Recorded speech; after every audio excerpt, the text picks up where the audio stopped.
يا اخي الكرة دي غريبة قوي، والنادي الاهلي اغرب. اوعى تأمن للنادي الاهلي. النهارده الكرة ما احتاجتش غير ساعتين عشان تقلب الدوري المصري وتخلي الفرق بين الاهلي وبيراميدز نقطة واحدة.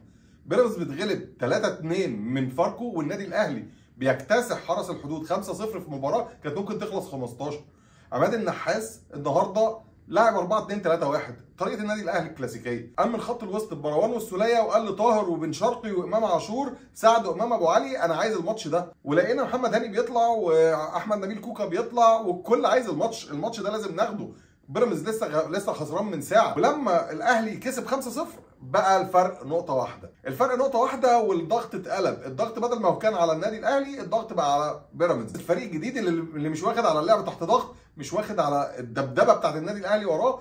النادي الاهلي متمرس في ده. النادي الاهلي ياما خلص بطولات في الامتار الاخيره، وبيراميدز ياما في السنين اللي فاتت خسر بطولات في الامتار الاخيره.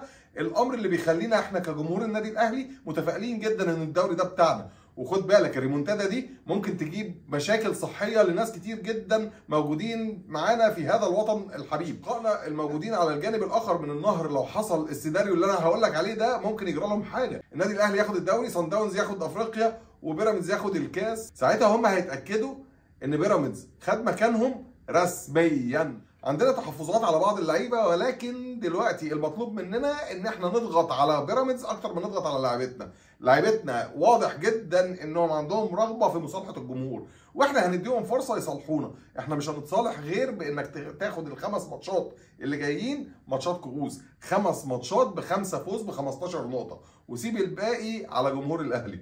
جمهور الاهلي قادر جدا جدا جدا انه يصدر ضغوط على لاعبي بيراميدز يخليهم يفقدوا بدل النقطه 10. بس انت العب وركز واعمل اللي عليك وجيب كل النقط اللي جايه، وسيب الباقي على ربنا ثم جمهور النادي الاهلي. سلام عليكم.